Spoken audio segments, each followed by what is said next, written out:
Comme tu le sais, grand-maman, Marie est au cœur de cet événement fondateur du sanctuaire de Notre-Dame-du-Cap.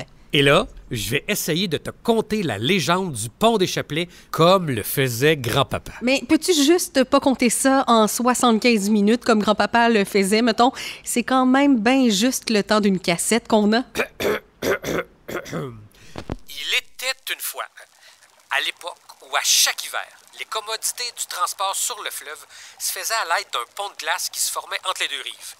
Mais là, un gros mais, l'hiver 1879, aucun pont, aucune glace, aucune commodité. Et c'est justement cette année-là qu'on avait pris la décision de construire une toute nouvelle église. On s'était dit, on va aller chercher les pierres sur la rive sud puis le transporter sur le pont de glace. Sauf qu'à l'hiver 1879, la glace n'est pas assez solide sur le fleuve. Donc, impossible d'aller chercher les pierres. Les pierres étaient là, elles attendaient de l'autre bord, mais on ne pouvait rien faire. En janvier de cette année-là, c'est pas mêlant, on se serait cru en mars. On recevait des orages comme ceux qui arrivent au mois de juillet. Les gens se croyaient au 21e siècle, tellement de température en faisait voir. Et le thermomètre comprenait plus rien. La moyenne de la température en janvier était de moins 7 degrés. En février, moins 6. Il y a même eu des jours en haut de zéro. Puis en mars, une moyenne de moins 1 degré. Si c'est pas en bas de zéro, ça fait pas de la glace bien solide, mettons. Pendant 3 mois, la température était beaucoup trop variable pour que la glace se pogne, puis que ça gèle comme il faut. Partout sur le fleuve, on se plaignait que la glace qui se formait était trop mince, trop fragile. Un coup de vent, puis pouf! Plus de pas. C'est pas pour dire. Les oiseaux se déposaient sur la glace, puis ça se brisait en 1000 carreaux. Les anciens, les sages, les vénérables disaient qu'ils n'avaient jamais vu ça, et ce, depuis de nombreuses années. Ça fait qu'à la mi-mars, le monde a bien vu que la construction allait être retardée, parce qu'impossible d'aller chercher les pierres de l'autre côté. Le curé, le bon curé Désilet, a rassemblé tout le monde et leur a demandé de prier la Sainte Vierge. Un genre de dernier recours, une demande de grâce à Marie. Et puis, crac! L'inespéré se produit. La température s'est refroidie, puis la glace a pris. Le soir, plein d'étoiles, le soir du 14 mars 1879, un embâcle se forma, immense, gros, géantesque. Personne n'a pris de chance. Les paroissiens se mirent donc à la tâche, consolider le pont et surtout baliser un chemin sécuritaire. Ainsi, le 18 mars, on commence à traverser des charges de pierre et de jour en jour, des montagnes de pierre, prêtes à s'empiler l'une sur l'autre pour en faire une église. Un total de 175 charrettes qui firent l'aller-retour sans aucun incident ou accident, ni même de contretemps. Et pour ajouter au prodige, quasi miraculeux, pendant qu'au Cap, le vent et pas le froid, le fret était d'usage, à la ville de Québec, à moins de 130 km, il faisait 7 degrés Celsius. Les voyages de Pierre ont duré jusqu'au 26 mars, tard dans la nuit. Et devant l'amas de Pierre, avant même qu'on y dépose une croix, le curé Désilet prit parole. On ne peut faire carrière dans la roche, mais sachez que nous avons un compte à régler avec le pays, car nous avons retardé l'arrivée du printemps d'au moins 15 jours.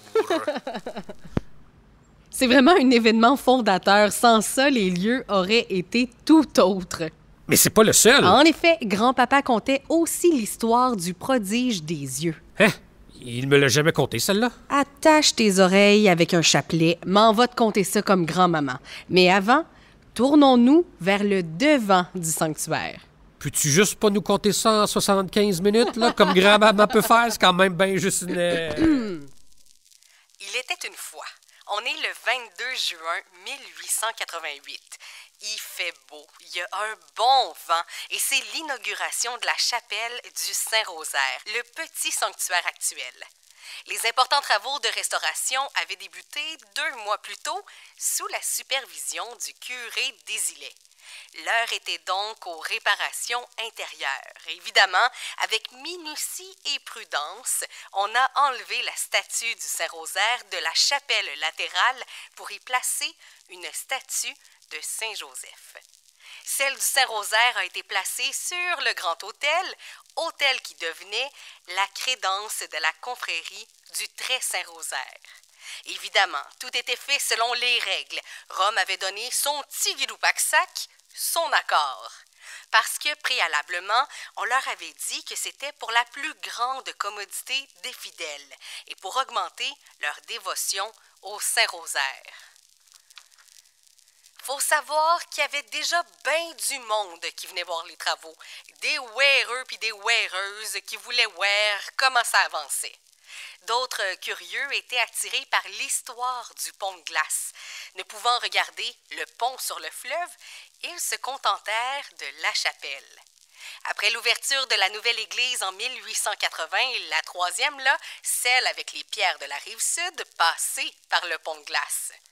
Il avait été convenu que préserver l'ancienne, celle qu'on nomme aujourd'hui Petit Sanctuaire, et de la dévouer au culte du Saint-Rosaire. Les lieux devenaient de plus en plus populaires. Les paroissiens, les paroissiennes y accouraient. Les gens de partout commencèrent à la fréquenter. Le tout premier pèlerinage a eu lieu le 22 juin 1888, même journée qu'une multitude de cérémonies organisées sous la direction du curé Désilet, mais aussi du bon père Frédéric, tout juste arrivé dans la région. Tu vois que Dieu joue pas au dé, il n'y a pas de hasard. Les activités étaient joyeuses, des rires en confettis éclataient et vers 19 heures, une personne handicapée qui habitait près du sanctuaire arrive. Pierre Lacroix. Je suis arrivé ici, dans le sanctuaire, vers les 7 heures du soir. J'étais accompagné de monsieur, le grand vicaire Luc Désilet, puis de l'honorable révérend, le bon père Frédéric. Je marchais entre les deux, aidé des deux. On s'est rendu bras dessus, bras dessous, jusqu'au balustre devant le maître-autel. L'autel où on venait de déposer la statue de Marie. À cause de ma condition, j'étais bien assis. Je pouvais pas me mettre à genoux dû à ma difformité. Le bon père Frédéric, à ma gauche, et le curé Désilet à ma droite, tous deux à genoux, pour prier. Et à un moment donné, entre deux clignements de mes paupières, j'ai jeté un petit coup d'œil sur la statue de la Sainte Vierge. Elle était juste en face de moi.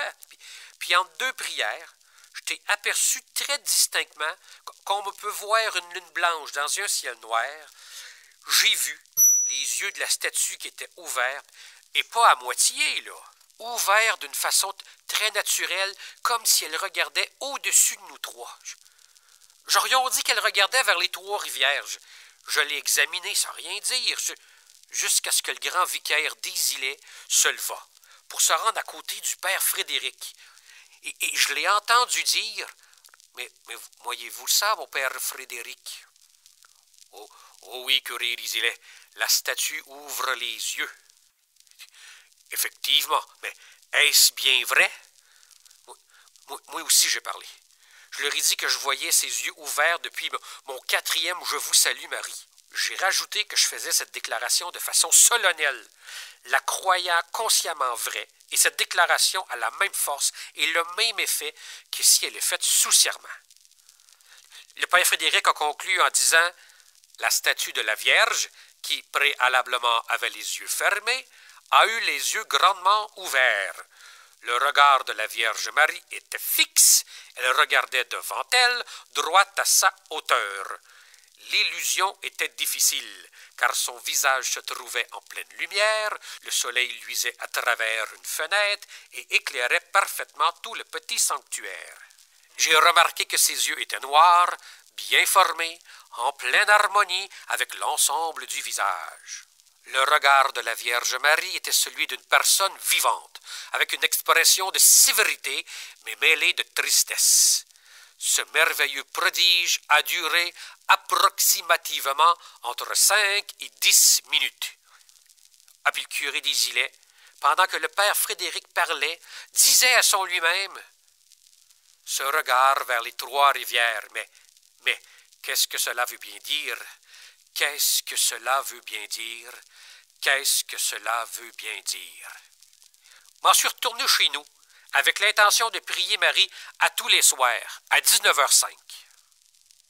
Et il est bon de rajouter que suite à ce prodige, de nombreux pèlerins sont venus prier au pied de la statue de la Sainte Vierge et que des messes sont organisées en l'honneur de cet événement fondateur et qu'en 1904, la statue de Notre-Dame du Cap a été couronnée par le délégué du pape Pie X.